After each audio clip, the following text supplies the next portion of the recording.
Lion की हम बात करेंगे तो हमारे साथ विक्रम रावत जी हैं और ग्राम पिंजोली जो नैनडांडा ब्लॉक का यहाँ पे लगभग आखिरी गांव है। सामने कुमाऊं क्षेत्र पड़ता है। सल्ट विधानसभा ये सामने है बिल्कुल हमारे।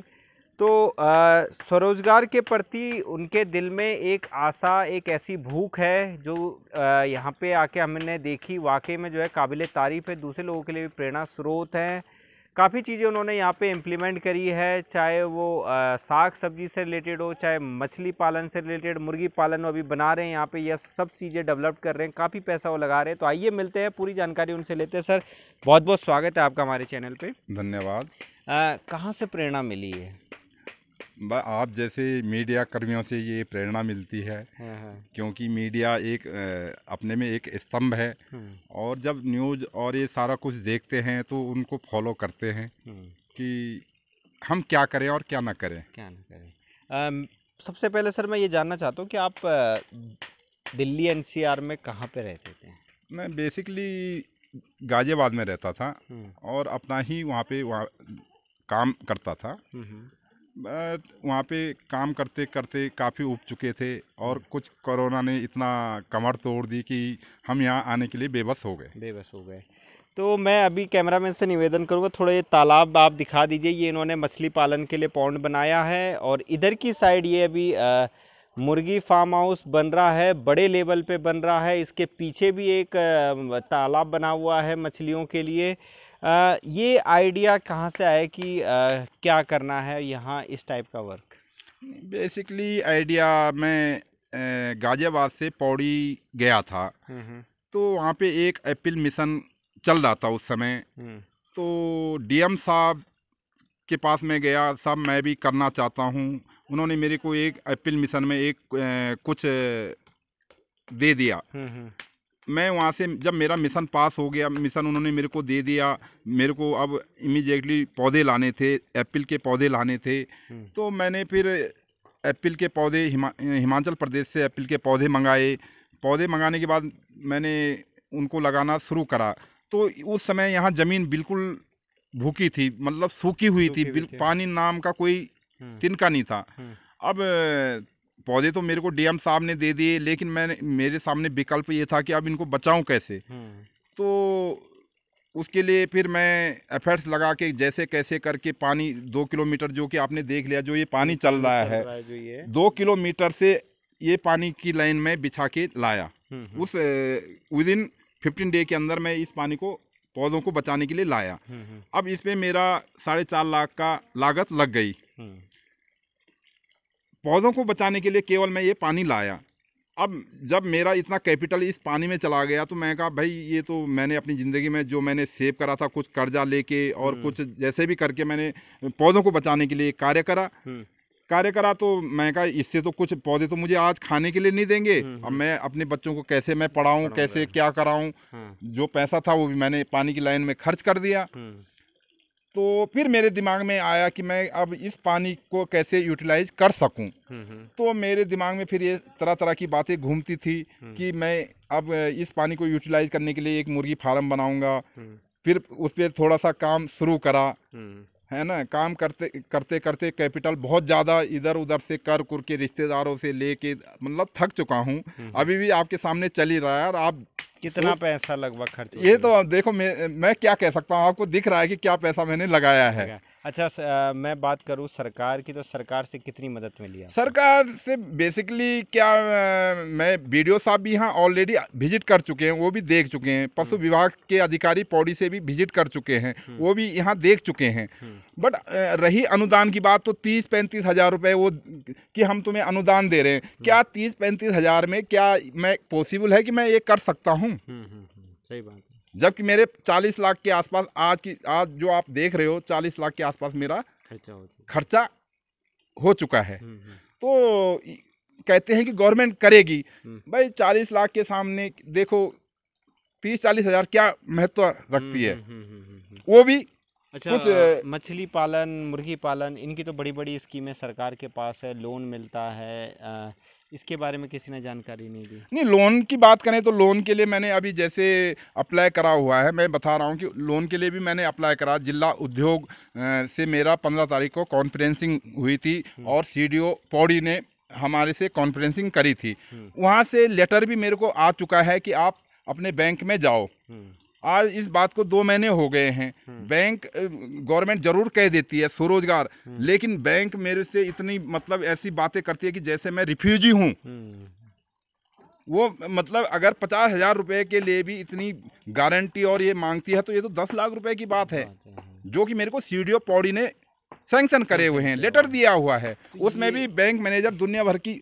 ये वाकई में ये यहाँ की हकीकत है कि गवर्नमेंट की स्कीमें जो आती तो सही हैं, लोग उसका लाभ भी लेना चाहते हैं, सारी फॉर्मेलिटीज़ पूरी करते हैं, बट जब लास्ट मोमेंट पे आते, पूरा चक्कर काट के लास्ट मोमेंट पे आते हैं, बैंक के पास जाते हैं, तो बैंक इसको रिजेक्ट कर देता है। और ये बहुत केसेस आए हैं मेरे सामने, बहुत केसेस मैंने सुने हैं। तंग करता है, रिजेक्ट नहीं करता, फिर तंग ये करता है। सारा पैसा अब खुद ही बस कर रहा हूँ मैं, इधर उधर से भीख मांग मांग के ला रहा हूँ, कई मतलब अपने रिश्तेदारों से, दोस्तों से।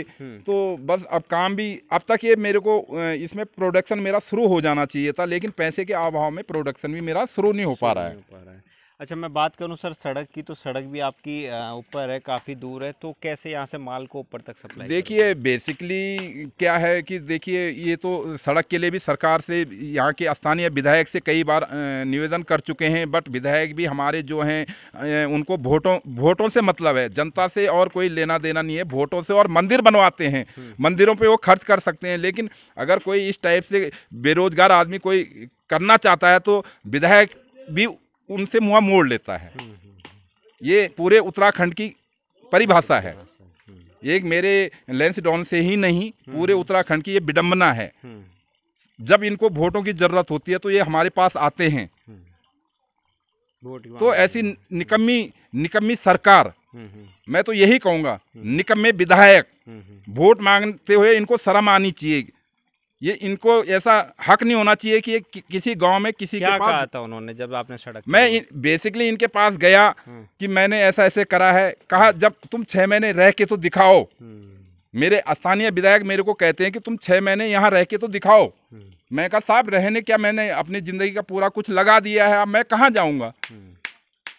तो उनका ये जवाब था। वो मेरी हेल्प नहीं करते, लेकिन मेरे को आश्वासन, एक थोड़ा सा मेरा हौसला मनोबल बढ़ाते, और मैं करूंगा अपना मिशन को जैसे भी कैसे करके करूंगा, चाहे मेरे को गुर्दा बेचना पड़े अपना, मैं फिर भी करूंगा। तो इस समय अगर मैं उत्तराखंड की सरकार से भी बोलना चाहूँगा, धामी जी से जो हमारे मुख्यमंत्री हैं इस समय, उनसे भी कहना चाहूँगा कि पहाड़ का युवा शहरों को छोड़ के, चाहे पहाड़ का युवा ही क्या, मैं कह रहा हूँ, अभी आपकी उम्र कितनी होगी सर? 45 के आसपास होगी। तो हर कोई जो है पहाड़ में आके काम करना चाहता है, यहाँ पे स्वरोजगार करना चाहता है, रोजगार भी पैदा करना चाहता है। अब इसको चलाने के लिए ने कई बंदों की भी जरूरत पड़ेगी, लेकिन वही बात है कि सरकार को भी इसमें हेल्प करनी चाहिए, मदद करनी चाहिए। अब देखिए सबसे बड़ी समस्या यहाँ पे, अगर ये अपना पैसा लगा रहे हैं तो रोड की सबसे बड़ी समस्या है यहाँ पे, कि इस माल को लगभग 500 मीटर ऊपर खड़ी चढ़ाई है, कैसे अगर प्रोडक्शन होता भी है तो यहाँ से कैसे ऊपर ले जाएंगे, कैसे और सामान को नीचे लाएंगे। तो ये सब चीज़ें मेरे हिसाब से गवर्नमेंट को भी देखनी चाहिए, सरकार को भी प्रयास करना चाहिए मदद करने का। इसके अलावा सर मैंने देखा सेब की बागवानी करी है, साग सब्जी करी है आपने, जो है अभी शायद उसके पेड़ क्या कहते हैं, अदरक भी, हल्दी भी लगाया हुआ है, और आंवले के पेड़ लगाया हुआ है जी जी जी जी। दूसरे लोगों के लिए क्या कहना चाहते हैं जो खासकर यहाँ पे रोजगार करना चाहते हैं, उनके लिए क्या? मैं यही कहना चाहता हूँ कि हर आदमी को अधिकार है, वो जो करना चाहता है, मैं उसकी हर तरह से हेल्प करने को भी तैयार हूँ। कि भाई ऐसे करके अगर उनके बस में पौधा खरीदना नहीं है तो मैं सरकार से उनके लिए कॉरस्पॉन्डिंग कर सकता हूं, और जो रास्ता मैंने अपनाया मैं उस रास्ते पे उनको भी बता सकता हूं कि आप भी ये रास्ता करिए। तो मेरी तरफ से तो खुला अल्टीमेटम वो है कि आप भी करिए जैसे मैं कर रहा हूँ। मेरे को अगर कोई मुर्गी फार्म भी करना चाहता है, मेरे को कोई फर्क नहीं पड़ेगा, मेरा और बढ़िया होगा कि मेरे को कई चीज़ें, मुझे अच्छा, मेरे पास कभी उसके लिए राशन नहीं है तो मेरे को राशन मिल जाएगा, या सप्लाई के लिए मेरे पास एग पूरे नहीं है तो उससे मैं वो ले लूँ, तो उससे कारोबार बढ़ता है ना कि घटता है। तो यही मेरी कोशिश है। आगे कुछ होम स्टे वगैरह का भी प्लान है?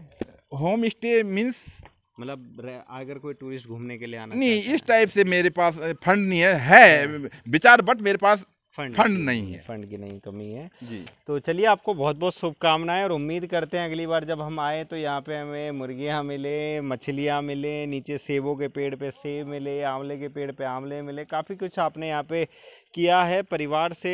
ये सब कार्य, हिम्मत चाहिए इन कार्यों को करने के लिए, परिवार से सपोर्ट मिला है इस नहीं, कार्य के लिए? ऑफकोर्स मेरे बच्चे, मेरी बेसिकली मैंने आपको जैसे बताया कि मेरी बच्ची B pharma 4th year, passing year 2021 है, और लॉकडाउन में उसने भी पौधों में दूसरे गांव में जाके गोबर लाई सर में रख के, जबकि मेरे बच्चे गाजियाबाद में ही पैदा हुए, और जब लोगों ने उसको देखा कि ये गोबर सर में ला रहे, मेरे सारे तीनों बच्चे गोबर उठा के दूसरे गांव से लाए, तो लोग भी अचंभित रहे कि कितने अच्छे बच्चे हैं। तो बच्चों का पूरा इतना बढ़िया सपोर्ट मेरे को मिला। चलिए, बहुत बहुत अच्छी बात है ये तो। दोस्तों, ये बहुत अच्छी पहल यहाँ पे बिक्रम रावत जी द्वारा की गई है, और जो है दूसरे लोगों के लिए भी वो एक प्रेरणा का स्रोत इस समय बन गए हैं। काफ़ी लोग इनको देख के ज़रूर, मुझे लगता है कि वापस आएंगे और स्वरोजगार और रोज़गार की एक पहल ज़रूर करेंगे। लेकिन फिर मैं कह रहा हूँ, प्रयास हम कर सकते हैं, लेकिन उसमें साथ हमें सरकार का भी चाहिए ही चाहिए। सरकार को भी साथ देना पड़ेगा, तभी जाके प्लान को रोकना संभव हो पाएगा, वरना जो है नामुमकिन है। तो फिर दोस्तों, हम ऐसी एक नई जगह नए व्यक्ति से आप लोगों को मिलाएंगे। देखते रहेगा मेरे चैनल पहाड़ों का राही। जय भारत, जय उत्तराखंड।